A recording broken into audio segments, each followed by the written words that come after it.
Bhopal Vidisha bypass road पर मंगलवार रात अज्ञात वाहन की टक्कर से तेंदुआ घायल हो गया, जिसका वीडियो सोशल मीडिया पर वायरल हुआ। घायल तेंदुआ रोड पर बैठा रहा, जिसके चलते जाम भी लग गया। सूचना पर वन विभाग मौके पर पहुंचा, लेकिन तब तक तेंदुआ जंगल की ओर चला गया। बुधवार सुबह डॉग स्क्वाड की टीमें वन विभाग के साथ मिलकर तेंदुए की तलाश कर रही है। वन विभाग ने नागरिकों को सतर्क रहने की अपील की है। वहीं टीवी 27 न्यूज के रायसेन संवाददाता अजय गोहिल ने ग्राउंड जीरो पर जाकर इसकी तहकीकात की और इस वजह का पता लगाया कि आखिर तेंदुआ कैसे घायल हुआ। बीती देर रात एक तेंदुआ इसी नेशनल हाईवे 146 पर अज्ञात वाहन की टक्कर में घायल हुआ और उसको चक्कर आ गए और वो कुछ देर तक मूर्छित अवस्था में पड़ा रहा।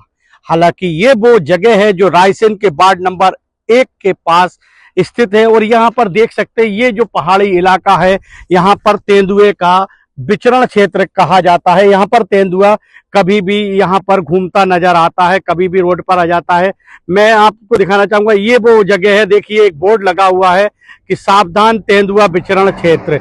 ये वो क्षेत्र है यहाँ पर सड़क किनारे कभी भी तेंदुए आ जाते हैं और ये वो नज़ारा मैं आपको दिखाना चाह रहा हूँ। ये वो कंट्री साइड ढाबा है जिसके पास ही ये तेंदुआ घायल हुआ है अज्ञात वाहन की टक्कर से। वहीं अगर बात करते हैं कि रायसेन के इस ऐतिहासिक किले की जड़ में ही नीचे ही वार्ड नंबर 1 है रायसेन का, जहां पर अज्ञात वाहन की इसके पास ही अज्ञात वाहन की टक्कर से तेंदुआ घायल अवस्था में पड़ा हुआ मिला है। लेकिन जैसे ही वन विभाग की टीम पहुंची मौके पर, तब तक तेंदुआ उठकर मूर्छित अवस्था से सही होकर वापस गंतव्य की ओर जा चुका था। इसके बाद वन विभाग की टीम ने तेंदुए को खोजने की कोशिश की, लेकिन वह नहीं मिला। ये वार्ड नंबर 1 बिल्कुल पास में लगा हुआ है, देख सकते हैं आप। वहीं यहाँ पर सबसे बड़ा सवाल होता है कि राहगीरों के साथ साथ ये जो सड़क निर्माण का काम, चौड़ीकरण का काम चल रहा है, इस पे भी मजदूर काम कर रहे हैं। अब उनकी यहाँ पर सुरक्षा पर भी सवालिया निशान लग गए, क्योंकि ये वो जंगल है जहां पर तेंदुए का विचरण क्षेत्र कहा जाता है। तेंदुआ यहाँ पर रहता है, लेकिन बात यहाँ पर ही खत्म नहीं होती, क्योंकि इस सड़क निर्माण जो चौड़ीकरण चल रहा है, इसके कारण इसके मजदूरों को यहीं पर रहना पड़ता है। इस कारण यहाँ पर सबसे बड़ी बात ये देखने को मिल रही है कि अब इनकी सुरक्षा को भी लेकर सवाल उठ रहे हैं।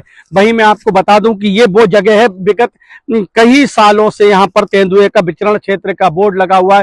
तेंदुआ और बाघ यहाँ पर कभी भी देखे जाते थे। एक बाघ था जिसको करीब 2 साल पहले फिर रेस्क्यू किया गया था और यही वो जगह थी जहां से वो बाघ भी आया था। लेकिन अगर तेंदुए की बात करते हैं तो तेंदुए द्वारा वार्ड नंबर 1 के कई परिवारों की बकरियों को भी निशाना बनाया गया है।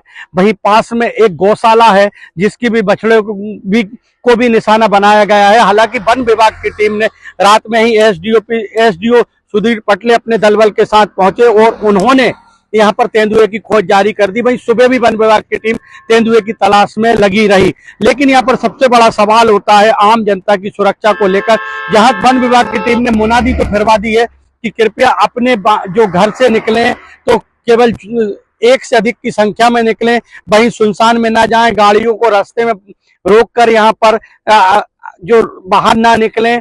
ऐसी स्थिति में देखना ये होगा कि जब तेंदुआ विचरण क्षेत्र लिखा हुआ है और एक तेंदुआ घायल अवस्था में अब जंगल की तरफ गया है, तो निश्चित रूप से ये कह सकते हैं कि एक बार एक बड़ा खतरा हो गया है, जिसके कारण यहाँ वन विभाग की टीम भी तेंदुए से बचने के लिए मुनादी कराती रही है।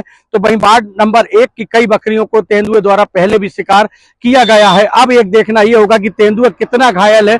वन विभाग की टीम इस पर विचार कर रही है कि अगर कैसे भी हो सके, अगर तेंदुआ ज्यादा घायल है तो उसका जल्द से जल्द रेस्क्यू किया जाए और उसको वन विभाग भेजा जाए जहां उसका इलाज हो सके। लेकिन अगर अभी की बात करते हैं तो बीती देर रात एक तेंदुए का अज्ञात वाहन से टक्कर के बाद एक बार फिर रायसेन में यहाँ पर मुनादी फिराना पड़ी है। वार्ड नंबर 1 के पास जो यहाँ पर मॉर्निंग वॉक करने वाले लोग हैं, उनको भी यहाँ पर मुनादी के माध्यम से बताया गया है कि कृपया अकेले ना आए, इस क्षेत्र में ना आए, क्योंकि यहाँ पर तेंदुए का मूवमेंट है। Ajay Gohil, TV 27 news, Raisen.